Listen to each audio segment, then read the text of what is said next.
Yeah, yeah, yeah. Yeah, yeah, yeah. Yeah, yeah, yeah. Yeah, yeah, yeah. Yeah, yeah, yeah. Thoughts cast out in Grace and peace, grace and peace. Thank you guys for tuning in to another episode of You're Doing It Wrong. My name is Brandon. Last week, had the honor and the privilege of recording with my brothers KO and Emmanuel. We were just talking about doubt. I'm just trying to have just a real conversation as those who, are Christians and have a biblical worldview. We understand how just the outside world may look into our lives and just have a lot of doubts, especially now with everything going on where it seems like there's a bigger and a broader conversation surrounding Jesus, given, the climate of things with Mr. Kanye West and whatnot. And so just even being honest myself, having my own doubts about things, but recognizing that even though we understand that our faith is not always popular, that people are going to doubt, people are going to look in and just have questions, and wanting to be ones that can be honest and respect those doubts, but have an answer for them. Yet at the same time, recognizing that we have our own doubts as Christians, that we doubt our own faith. We go through struggles just like everybody else. Wonder, God, are you there? So just a really great conversation with those brothers, and just talking about doubt and engaging the culture. But this month, oh man, I definitely have a guest who knows how to engage the culture, man. Just a phenomenal individual. I've known him for 3 years. It's just incredible because me and my wife moved to North Carolina so that I could continue going to school, and we ended up finding this church and meeting this individual, him and his wife, who I had on a couple months ago, Tam. They were our community group leaders, and just what a blessing they have been to us. And what an honor it is just to see this individual grow, and just see what a testament he has been of just God's grace. I can't explain how phenomenal it has been just to bear witness and just see, just his wife, man. I just always salute her because she's definitely one, talking about the definition of someone who supports and encourages and loves. She's always there, and I know this brother would not be here without her.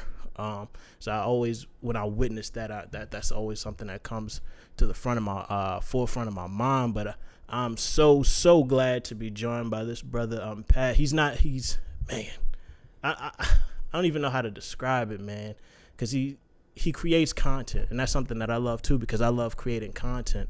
And not only does he create content, it's so personal,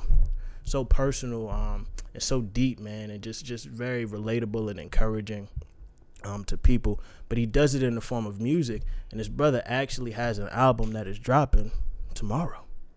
And so it's such a blessing that I get to be there before the hype, because people want to ride the wave when things start getting popping. But I knew this brother before he started popping, and you want to be that one of the people. I knew him before all of this.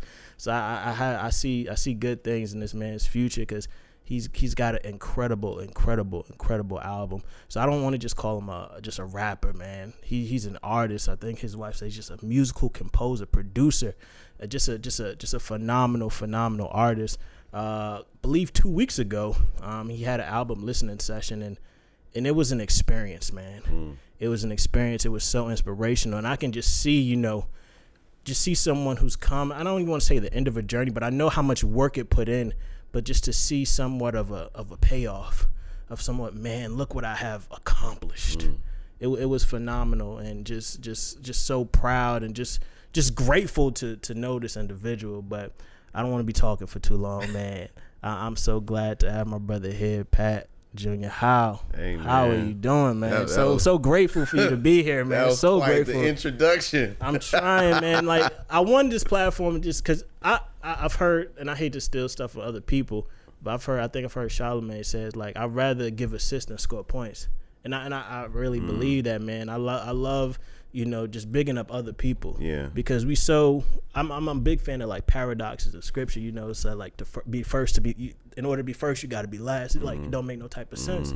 But it's like, to truly be great, is to display the greatness of others, man. Yeah. And I'm a true proponent of That's that, true. and I see that greatness in you, man. And I'm so honored to have this opportunity. So I don't want to waste your time. I want to get right into it. I got so much. I got so much that I wanted to cover, and I wanted to start with this. When I had your wife on the podcast, she said something that was just so phenomenal. She said, I knew Pat was not made for a 9 to 5. Wow. And I was like, man, for your wife to know you that well, I want to know, when did you come to that realization that you wasn't made for a 9 to 5? Because the thing that I want to communicate, and I was just telling Pat off air before we started recording, where we from? I'm from New York. Pat from New York. KO behind the mic. Behind the cameras. I see you, bro. From South Carolina. From our cultural context, everybody want to be a ball player. Everybody want to be a rapper. We all got friends who had these dreams. Those was my dreams. Yeah. You know. And so when somebody say you want to be a rapper, you like, right. Nah. Everybody want to be a rapper, man. And so it's like, I want people to see that journey. That wasn't just like, yo, I woke up one day and I wanted to be a rapper. Right. But it seems like there was a journey, that there was a process, that this was something always on your mind, and that your wife picked up on that. And just tell that story of, what got you to this point of saying, yo, I'm going to take this full time.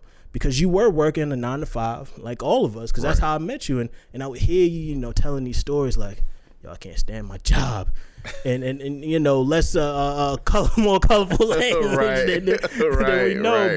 But when did you come to the realization that, man, I'm not built for a 9 to 5, that God has definitely called me to something greater? Yeah. And I think around that time I was working for a well-known insurance company. I won't say their name, but but yeah, man, I don't think it was until like 2017, like after I went full time. Let me think. Like, and I'll say this too, man. Like, my wife, she didn't always know that. You know what I mean? Like, it took, like, I don't think she knew until I kind of figured it out. You know what I'm saying? Because I remember when I was thinking about going back to get an actual job. So 2016. We have been married for 7 years, right? And I was working at the job after that insurance company. You know what I'm saying? And that job was actually going extremely well. It was a customer service job.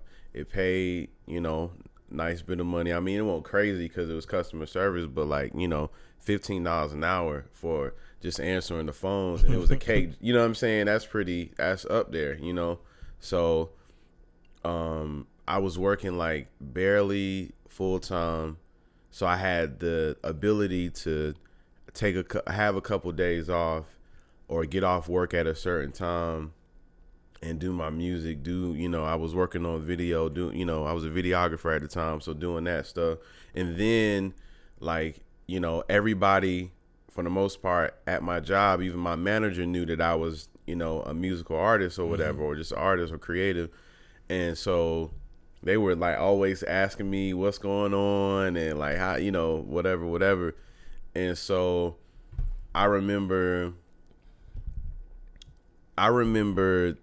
getting laid off, and my supervisor, not fired, but laid off. And my supervisor was like, Pat, you are a phenomenal worker.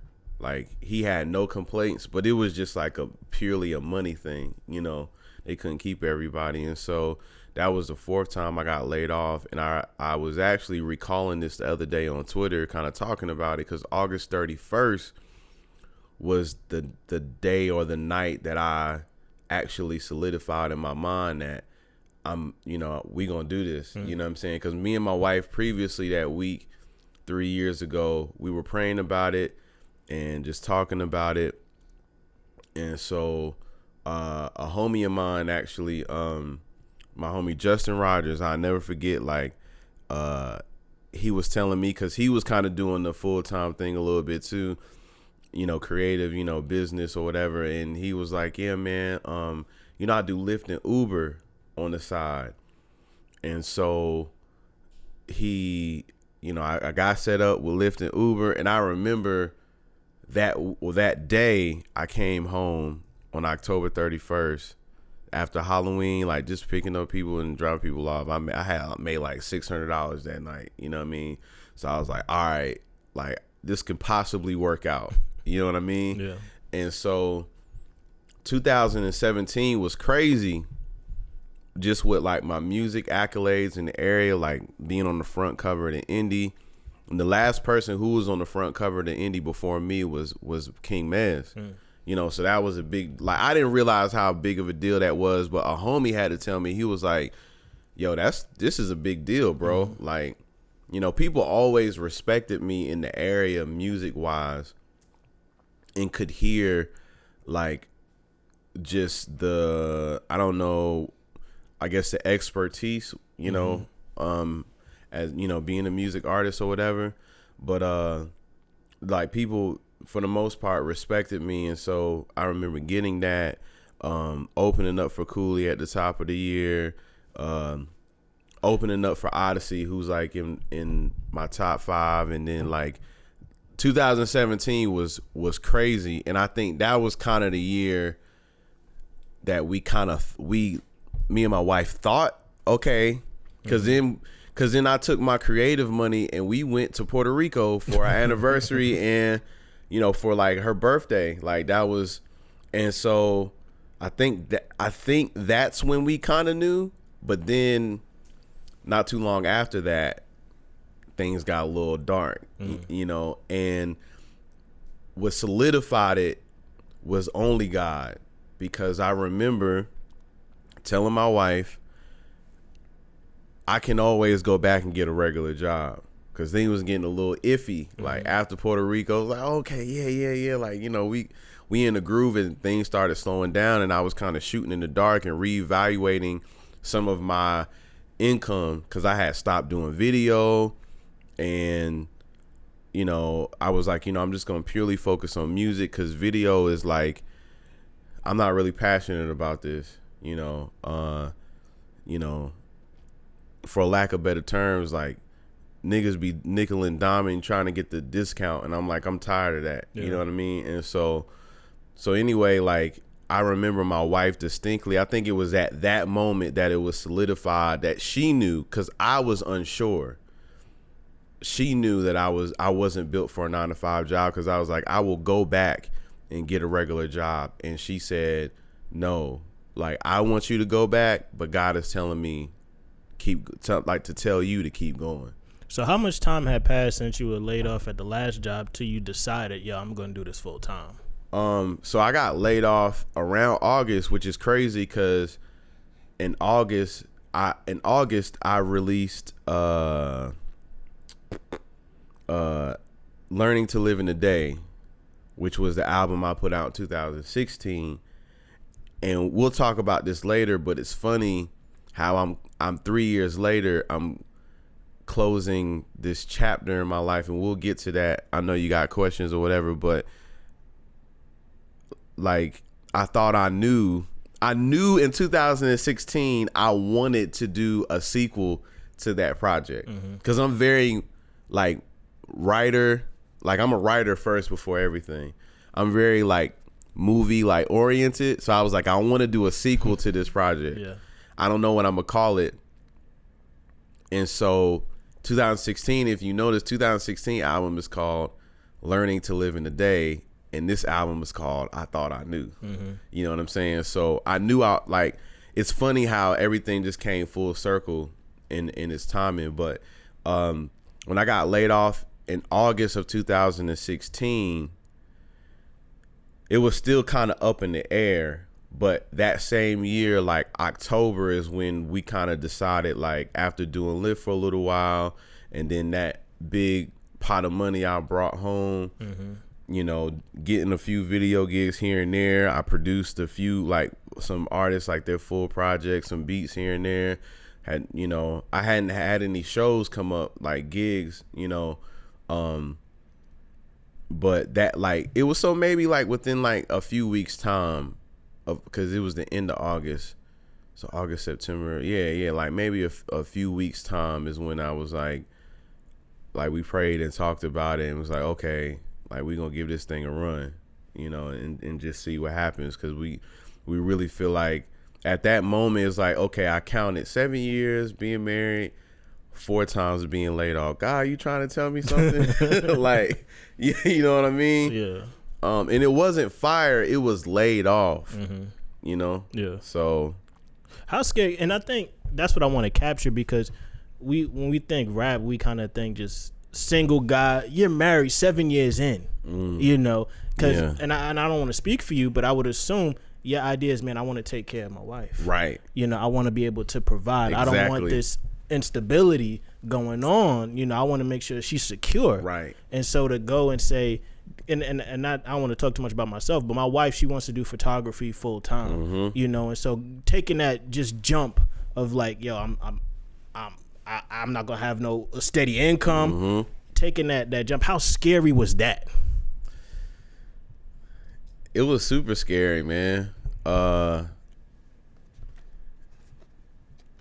It's almost like because I was telling my wife around that time, or some of the people that I even talked to, was like, I've always, even at the last job I had before I got laid off, I always felt like, man, I'm gonna work this job, you know, and keep working this job until like we save. And we was both bringing in like combined income with some good money between me working and then like some of the gigs I had for music and then video and then me selling beats. Oh man, like we was, you know, it was looking pretty good. You know what I mean? And so I always say like, I'm gonna save up money, and then after I save up enough money, like, you know, people do the traditional Facebook social media posts. Yeah, you know, I'm finally quitting my job today after this many years.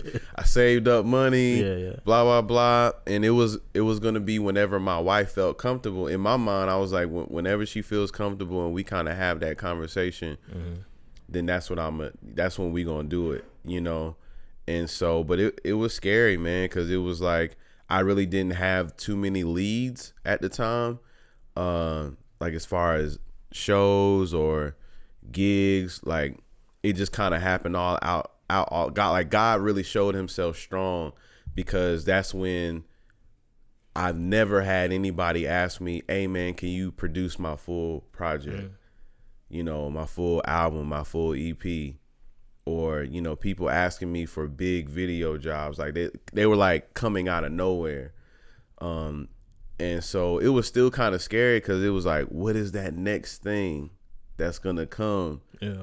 You know, money wise, like, you know, so it was definitely scary, but like, you know, God consistently showing himself strong, even when I was kind of shooting in the dark after I was like, I'm not doing video anymore, because this is just stressing me out. Yeah.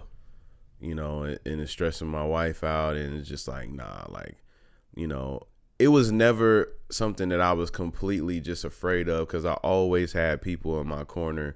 I had a few guys in my corner that I could reach out to, you know, mentors that I could talk to, and them, you know, like walk me through it. You know what I mean? Yeah. So, because it's like you didn't leave your job to go to do something that's, I don't want to say stable, but the lifestyle of someone who's doing music and, you know, rapping, I would assume it's a lot of travel. Yeah. You know, a lot of travel, a lot of times away from your wife. And so there would be not only the financial sacrifice, but just that relationship that you have, because again, not trying to speak for nobody, I know women, they want to settle down, have a family, you know, have a house, do all these things. So all these sacrifices that would have to be made. And that's why I always like tip my hat to Tam, because I'm sure she knew this going in. Like, I want to be 100% supportive, but it's like some things are going to have to be put on hold. So how was those conversations? Well, she didn't always know that going in. She's going to talk about that soon, because she's working on the blog, and I won't say the name of it, but she didn't like as far as like that statement, she was like, she never wanted to become a rapper's wife. Like, she didn't know. We didn't, like, I didn't even know. I didn't know because I was just doing music as a way to express myself. You know, it was like God actually showing me like, nah, this is it. I would always pray like, God, if this is what you want me to do, you can ask my wife. Like, if this is what you want me to do, I'll do it. But I don't have to rap. I don't have to. I could work a regular job. Like, you know, if this is what God wants me to do, like, I will work a regular job. You know, and be okay with that. However, that wasn't. I think God had to show me that's not the passion that I put in you. You know, and honestly, if we want to go there, I think that was formulated in my mind, not pursuing my passions, but rather pursuing what looks like or what's the popular format or equation for a successful man or husband or married couple by the old church that I went to. It really wasn't the narrative of pursue your passions, figure out how to make money from it, and then make that your lifestyle. It was like, no, this is what it looks like. And so in my mind, I'm like, oh no, like, even from the flawed perspective of the man has to make all the money. You know what I'm saying? Because if he doesn't, that's a sign of weakness, or he ain't leading right. If he's not making the majority of the money. No, I feel you. You know, and that was the narrative that was pushed from the old church that I attended. You know what I'm saying? So, like, we didn't even really know. Neither one of us didn't think this was something that I was going to get into, and it took her some time. And it took a lot of patience from me and a lot of prayer, you know, praying together to, you know, get on the same page. Yeah. And the reason that I want to bring all this up is because we live in this instant age. You know, we hear about all the time these SoundCloud rappers. So when you hear somebody say they want to be a rapper, it's just like, it's easy to write them off because it's like, oh, it's just like a fade. Most of the artists that we hear on the radio, they not there the next year. Right. You know, but I'm sitting here next to someone who, this isn't just some phase that you're going, this is going to be your life.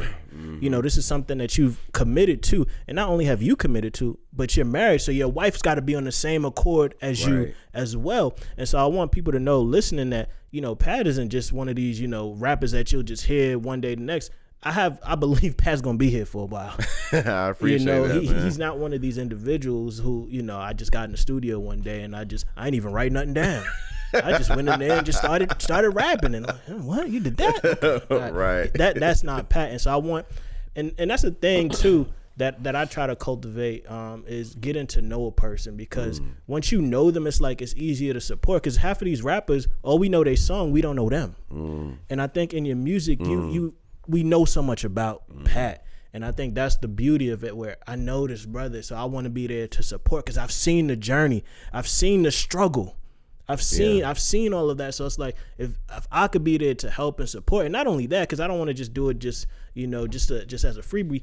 You make good music. It's quality. It's quality music. And so it sounds like, just from what I'm listening to, rap has always been, or just creating music has always been part of you. Yeah, for so sure. It wasn't just like, I got laid off, what's gonna be my options? It sounds like you was creating music all throughout this time you're working, but just doing it on the side. Right. But now you had this opportunity, hey, I can take this full time. So it sounds like you always had that passion for rapping. When did that begin? I want to say, like, since I was younger.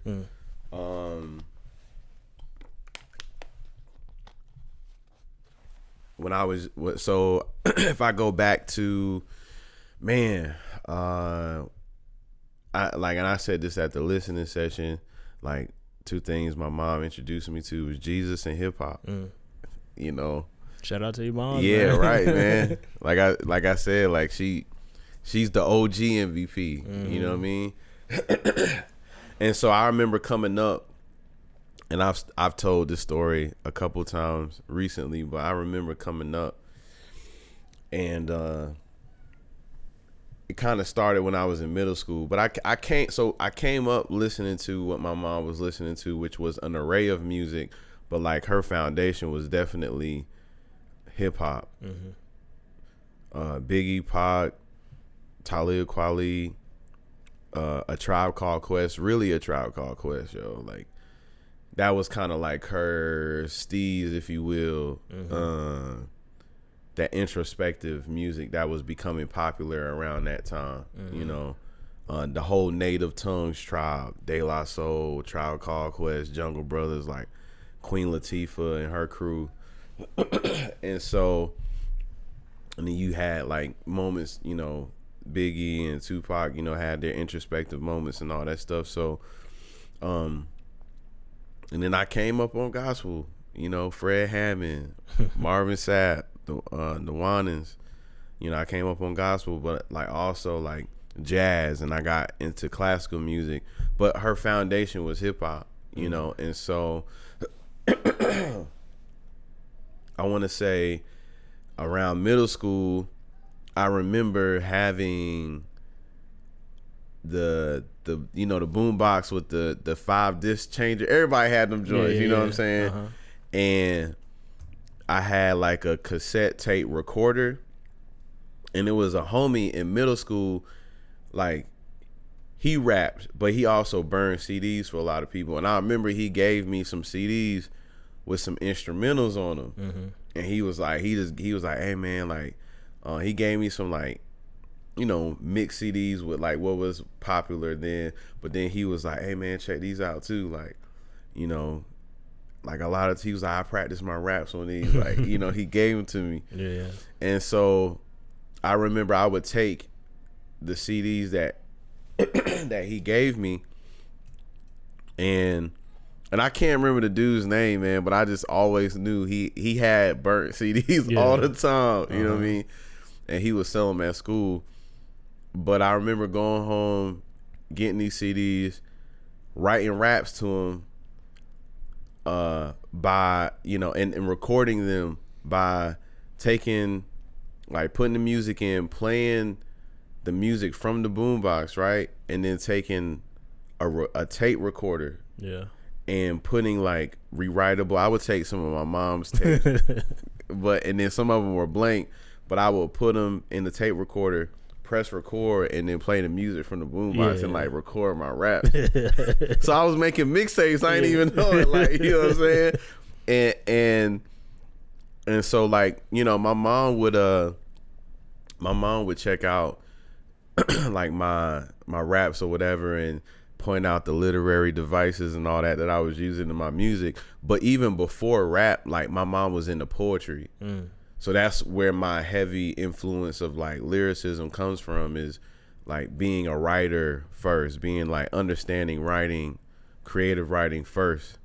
And so yeah, it was like, I want to say I started kind of rapping like in middle school, you know, 6th, 7th grade.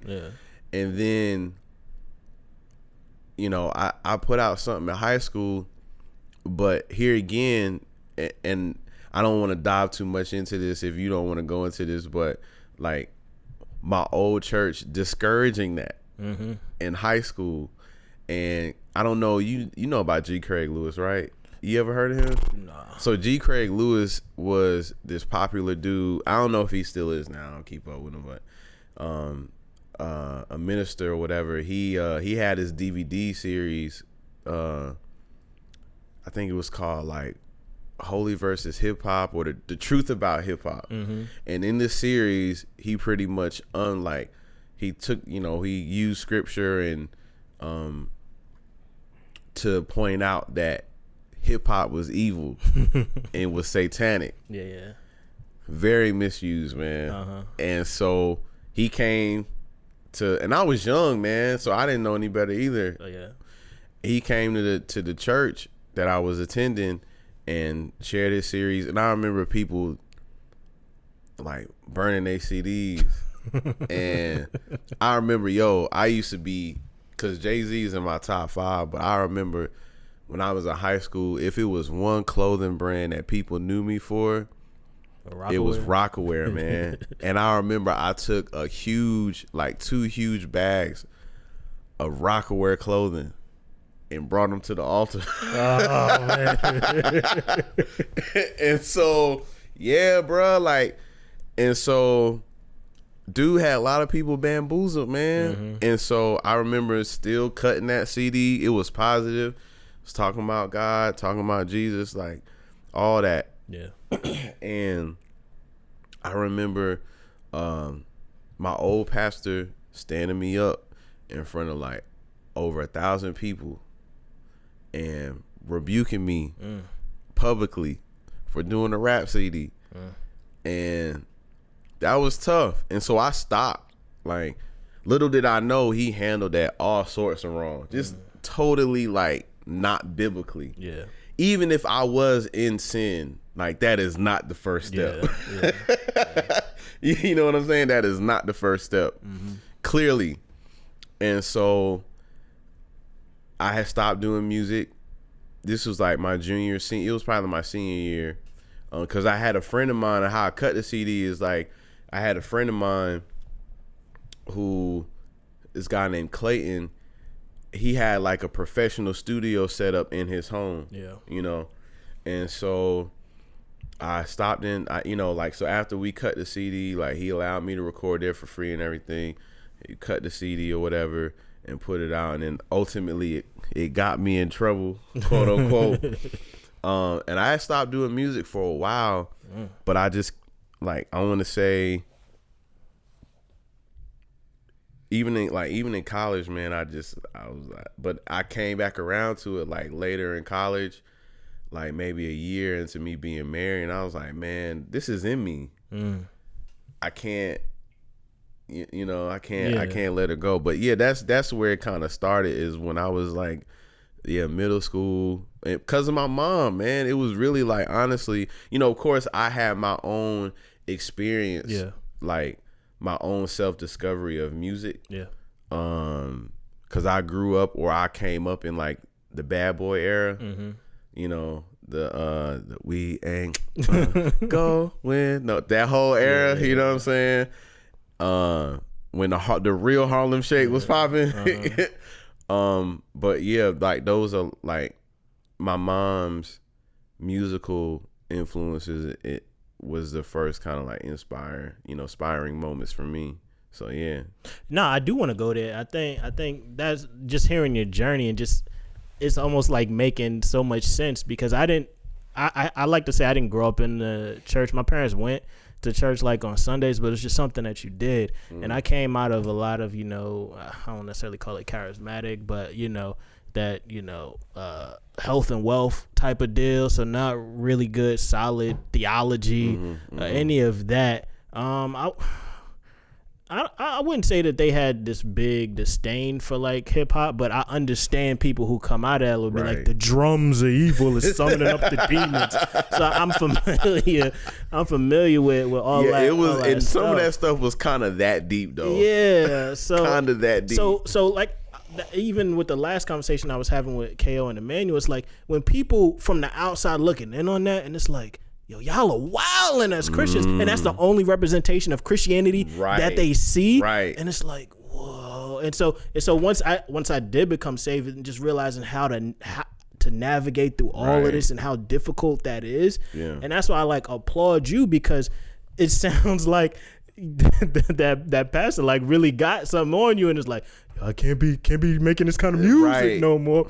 And most people who are familiar, or even in this cultural context, it's like this big, thing with, I guess, and I'm not too huge into it, but once I got saved, I started learning more about it. Like, was it CHH or what, Christian hip hop or whatever you want to name it. That whole rabbit and I hole. remember, I forget, I don't know if I told this story already, but I remember I got saved. It was in college, and Carter 3 had came out. And so I was bumping Carter 3, and my friend was asking me like, yo, what is you listening to?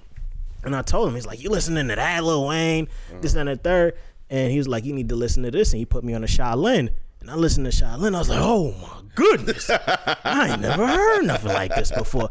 And if those who don't know who Sha Lin is a phenomenal lyricist, phenomenal artist. But he is like heavy into theology, right? Heavy, just very East Coast boom bap. Just like if you love that, you'll love Sha Lin. But it's geared to a specific audience, a specific genre.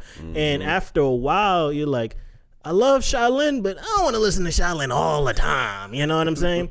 And even as you go on your walk, because it's like I'm the same. That was my journey too. It's like, man, no more secular music, man. Gotta throw away my Wayne. Right. Because I remember this song they had. It was Wayne, Fabulous, and Joel Santana. You ain't got nothing. Oh my! I think Alchemist produced it. Yeah, my! I could do it right now. John was crazy. I got 101. Okay, never mind. I'm sorry.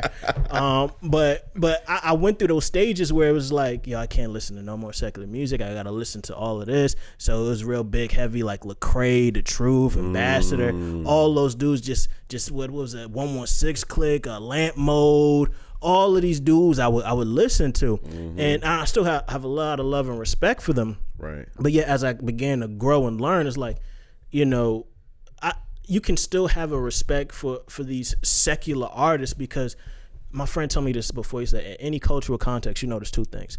You notice the image of God and the depravity of man. And so oftentimes we focus on the depravity of man and we pretty much throw the baby out with the bathwater. Right. Where it's like, these dudes are incredible. I think it's a God-given talent that these dudes have to put words together, to put music together this way. Now, we can say, hey, I don't really rock with the content. But I think when we just say, I don't rock with the content and just disregard all the arts, they trying to provide for their family. But you can't knock somebody for what all they know.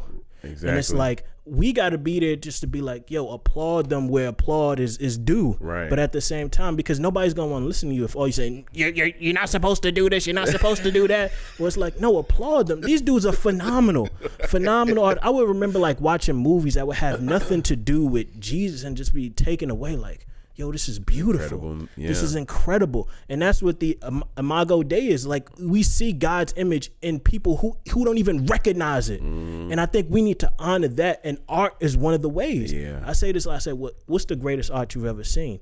And most people, you know, they'll list something. I say, you the greatest art. You as an individual. Right. Because what does that point to? If you the greatest art, it points to an artist. Right. And we don't even catch these things. And so because we made in the image of God, what we can display art. And one of the ways we display art is through our music. Right. And so I'm fascinated because you got through that journey where it's like very legalistic, very like gotta have, and that was a big struggle within, you know, the CHH, where it's like, are you a Christian rapper or a rapper who's Christian? And all these things. And so when I hear that, you know, Pat's a rapper, I'm like, I'm already got the antennas like, oh man, we gonna have somebody rapping Jesus all the time. And then when you hear Pat, you're like, oh snap. And it's far from that. And it's like, and I loved it so much because that's what I want to just honor, the artistry and the craft. Yeah. And I think you don't have to be overtly, you know, Christian, but it's gonna naturally come out you. But you don't have to like, did I say Jesus enough to honor this song? Right. Because if I'm honest with you, and correct me if I'm wrong, I don't even know if you said Jesus in the album. I did. How many times? Once. One time. So Once. it's like, but if somebody knows you, they know how central that is to your life. Right. And it's like, I will respect somebody more if they don't say Jesus in their music, but you see it reflected in their life. Yeah. But they say Jesus 50 million times and you don't see it in their life. Yeah. Yeah, man. No, you right, man. You right. I like, I'll say this too. The point that you brought up about just admiring art. I can't remember the name of the book. I have it too. I just can't remember the name of it. But it's about like art in the context of Christianity in the Bible and stuff. And they pointed out a few passages in the scripture where the scripture was plainly describing, I think, a temple and just how beautiful it was and how it was decorated and the architecture for that. Yeah. And it wasn't like anything deep. Well, it was deep because it's art, but it wasn't like anything, it pointed to God for sure, but it wasn't like anything talking about sin or it wasn't something that Jesus said. It was simply like passage admiring how beautiful something was constructed. Yeah. And I think that in itself should say to us, you know, there's nothing wrong with making art like that. And I even think that, like, and this is another thing that people are thrown off by, I think sometimes when they hear my music or even just knowing me, that, you know, I can talk about Jesus or say something God glorifying in the album, but then say shit in my music, you know,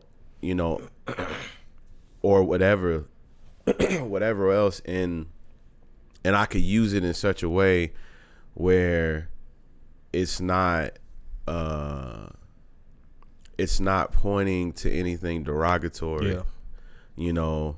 And if anybody knows that, or something that our current, you know, you and I attend the same church, our current pastor, when he heard my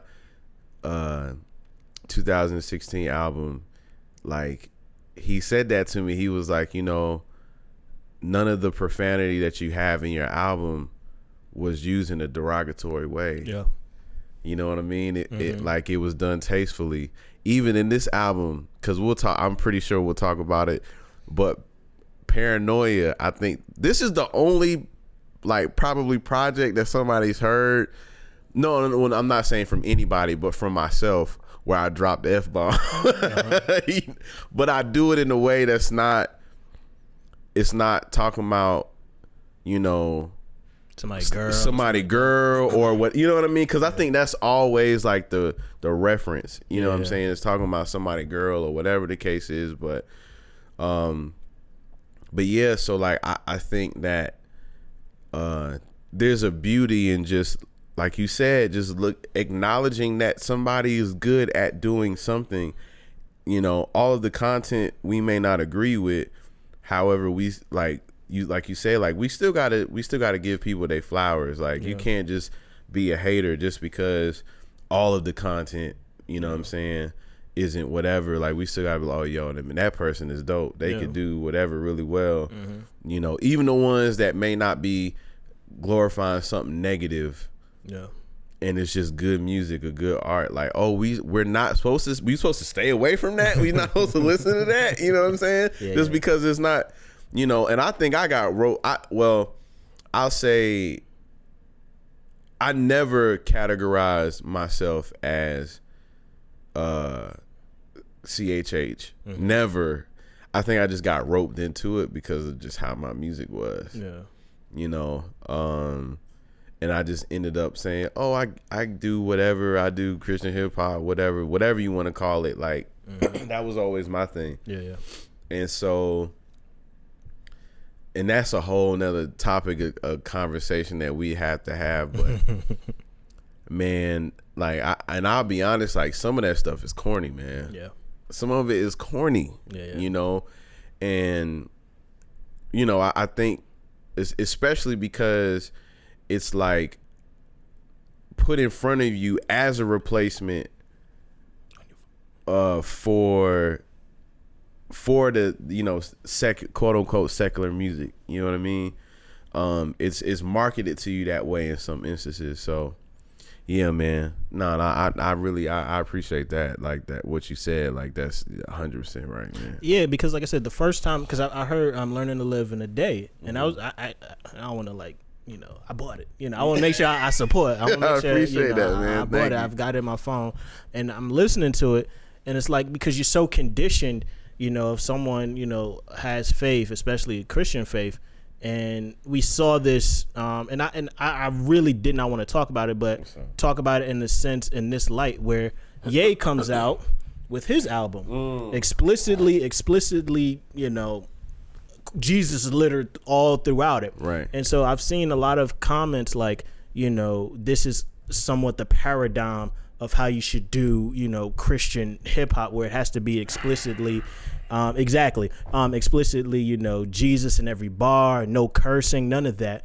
And then I listened to your album, and it's like, because I've been so conditioned, someone who I know, we go to the same church, is in a leadership position, right, having a song, and I hear cursing, but it's like, it was almost refreshing. You know, it was like, yes, you know, because like I said, I didn't grow up in this churchy context. Like I love to say I embrace the gospel, you know. And so once I heard this, like, yo, I was gonna go to school because I always knew I wanted to teach. I wanted to teach math. Yeah, yeah, yeah. Yeah, yeah, yeah. Yeah, yeah, yeah. Yeah, yeah, yeah. Yeah, yeah, yeah. Thoughts cast out in the middle of the ocean. Long John still with a pill, got a grill, come appeal, giving will to the notion. Waves don't feel every kill, just a real when you deal with the spill of emotion. A side to reveal, inside of the chill, the cry giving pride for the heel. Arrived just in time at the pier to conceal. Why consider every passive person when your back is hurting, but the knife's gone. Days are darker when you practice purpose, while you stacking burdens, but your light drawn. It was better back in grade school. Lemonade with the fade, niggas stay cool. And all my friends came in game wanna play too. But mama gave me the way to evade fools, and that's true. Social butterfly with his wings clipped. Used to be the life of the party. Used to give a smile with some meaning. Now I give a smile for the party. Used to find peace every season. Now I find peace, but it's hardly. Now I find peace, but it's hardly. Now I find peace, but it's hardly.